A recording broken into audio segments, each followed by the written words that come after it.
तो नमस्कार, good evening, स्वागत है आप सभी का। तो भाई व्यापम ने एकदम धमाकेदार तरीके से नोटिफिकेशन जारी कर दिया है वर्ग 2 की चयन परीक्षा को लेकर।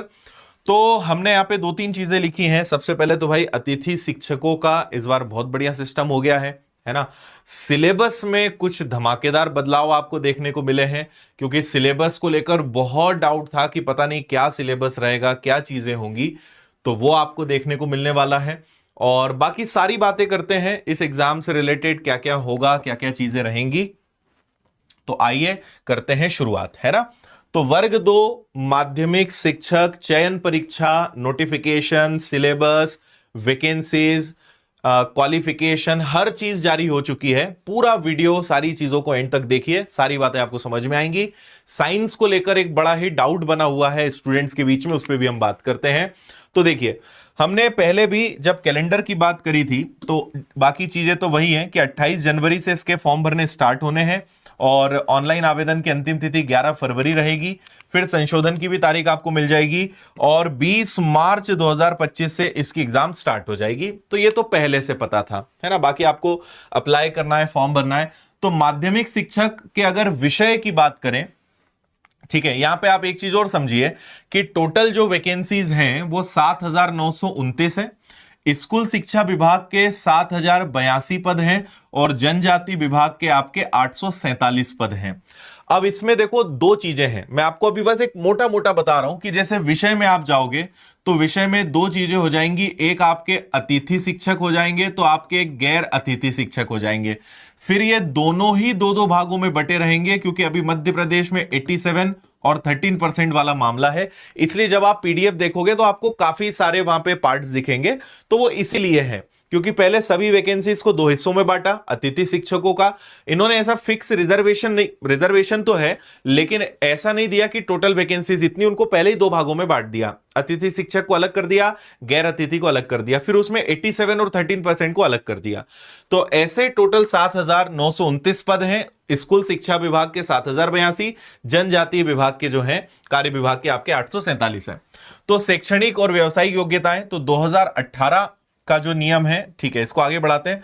पात्रता परीक्षा, सबसे पहली चीज तो भाई पात्रता परीक्षा आपकी दी हुई होनी चाहिए। तो जो 2018, अब पात्रता परीक्षा में एक चीज आपको ध्यान रखना है कि जिन्होंने 2018 की पात्रता परीक्षा दी है या 2023 की दी है, वो सभी बच्चे इसके लिए आवेदन कर सकते हैं। लेकिन मिनिमम जो मार्क्स हैं वो आएंगे तभी आप अप्लाई कर सकते हो। मैं आपको उसकी भी जानकारी दे रहा हूं।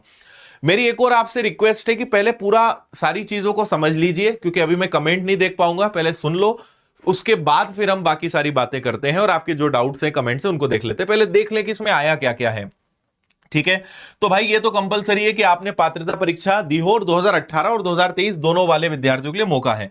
इसके साथ आपके पास क्वालिफिकेशन क्या है, योग्यता क्या है, तो संबंधित विषय में स्नातक उपाधि और प्रारंभिक शिक्षा में 2 वर्ष का डिप्लोमा हो, या फिर संबंधित विषय में 50% अंक के साथ स्नातक उपाधि और शिक्षा शास्त्र में 1 वर्ष की स्नातक उपाधि बीएड हो, या फिर संबंधित विषय में 45% अंकों के साथ स्नातक उपाधि और इस संबंध में समय समय पर जारी जो राष्ट्रीय अध्यापक शिक्षा परिषद मान्यता इसके अनुसार आपका जो हो उपाधि स्नातक उपाधि यानी बीएड हो। तो इनमें से कोई इन योग्यता हो और आपका पात्रता परीक्षा दिया हुआ हो। कम से कम 50% अंकों के साथ हायर सेकेंडरी और इसके समकक्ष प्रारंभिक शिक्षा शास्त्र में 4 वर्ष का स्नातक यानी बीएलएड हो, तो वो भी अप्लाई कर सकते हैं।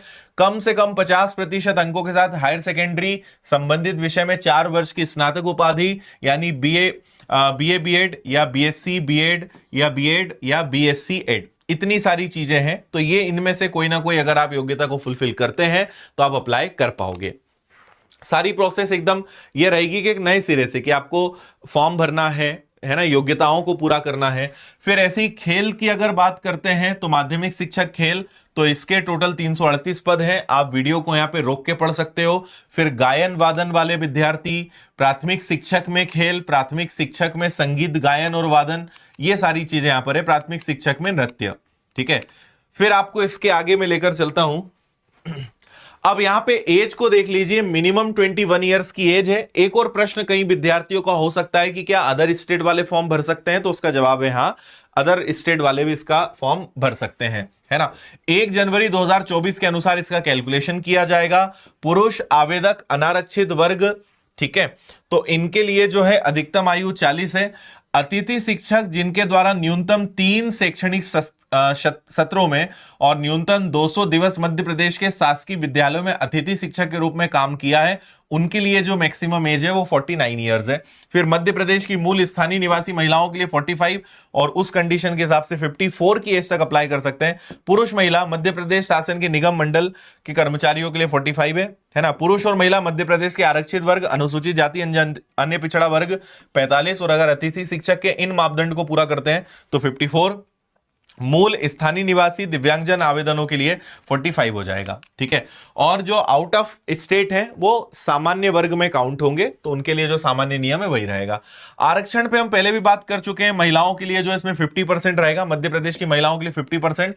महिलाओं के लिए आरक्षित पदों की पूर्ति अगर नहीं हो पाती है तो फिर उन्हें जो है ओपन सीट के तहत भरा जाएगा, ये हम पहले भी समझ चुके हैं, ठीक है। इसके बाद अतिथि शिक्षक को लेकर अगर किसी को डाउट है तो वो यहां पे देख सकता है। जो कंडीशन थोड़ी देर पहले हमने समझी थी कि अतिथि शिक्षक के लिए क्या मापदंड होने चाहिए, तो अभी मैंने जो पढ़ के बताया था वही चीज यहां पर आपके पास रहेगी, ठीक है। फिर इसके बाद और आगे चलते हैं हम। ये एक समझ लीजिए, आपने जो पात्रता परीक्षा दी थी उसमें मतलब चयन परीक्षा कौन से विद्यार्थी दे पाएंगे, तो वो आप समझ लीजिए जिन्होंने 2018 और 2023 इनमें से कोई भी परीक्षा दी हुई है, आपने या तो 2018 या 2023 की दी होगी, तो 50% अगर आपके अंक उस परीक्षा में रहे हैं तो आप इसका फॉर्म भर सकते हैं। या फिर जो अनारक्षित वर्ग है अगर उनके 60% हैं तो वो इसका फॉर्म भर सकते हैं। तो 50% का मतलब हुआ 75 मार्क्स, 150 नंबर की परीक्षा हुई थी, 50%। तो जो आरक्षित वर्ग के विद्यार्थी हैं उनके लिए मिनिमम 50% यानी 75 मार्क्स, और जो अनारक्षित यानी जनरल कैटेगरी से हैं उनके लिए जो है 60% मार्क्स यानी 90 अंक यहां पे होने चाहिए। बाकी वो डिटेल में आप यहां पे देख पाएंगे, कैटेगरी वाइज और सारी चीजें इन्होंने मेंशन करी हुई है। तो वही 50-60% का रूल है। इतने नंबर हैं या इससे ज्यादा हैं तो आप चयन परीक्षा के लिए अप्लाई कर सकते हो। अब आते हैं 1 बाय 1। जैसे आप यहां पे देखें, सबसे पहले सीधी भर्ती, नवीन पद, तो हिंदी विषय। अब हिंदी में भी कौन हो गए, अतिथि शिक्षक, तो इनके टोटल 245 पद हैं, ठीक है। फिर अगर गैर अतिथि पद की बात करें तो 255 पद हैं। तो 245 प्लस आपके 255 पद यानी टोटल कितने हो गए आपके, ये हो गए आपके 500 पद। तो टोटल 500 वैकेंसीज किस विषय के लिए है, तो वो आपके हिंदी विषय के लिए। बाकी कैटेगरी वाइज सारी चीजें दी हुई है। तो अतिथि शिक्षक जिनका अनुभव या जिन्होंने सर्विस की है उनको उसमें फायदा मिलेगा, और जो फ्रेशर हैं उनके लिए जो है ये 255 पद रहेंगे, अतिथियों के लिए 245 पद रहेंगे, है ना। पीडीएफ काफी बड़ी है, काफी सारी चीजें हैं, पहले कम समय में सटीक जानकारी समझ लेते हैं।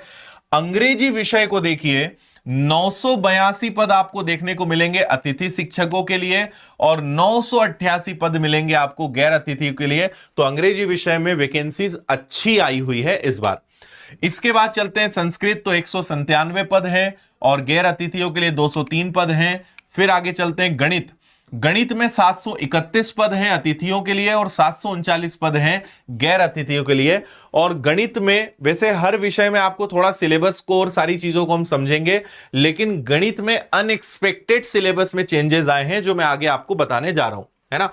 और एक जो सबसे बड़ी समस्या आपको अभी देखने को मिली होगी वो है साइंस सब्जेक्ट, विज्ञान विषय के बारे में पदों की संख्या स्कूल शिक्षा विभाग में नहीं आई है, जनजाति विभाग में इन्होंने दिखाई है और उसमें 7 पद हैं ओपन यानी जनरल, जनरल भी नहीं कहेंगे, गैर अतिथियों के लिए। और आपके शायद कमेंट सेक्शन में सबसे ज्यादा वही चल भी रहा होगा, तो क्या चेंज किया होगा उस बात को भी हम समझते हैं अभी, है ना। तो आगे चलते हैं, सामाजिक विज्ञान के 219 पद हैं।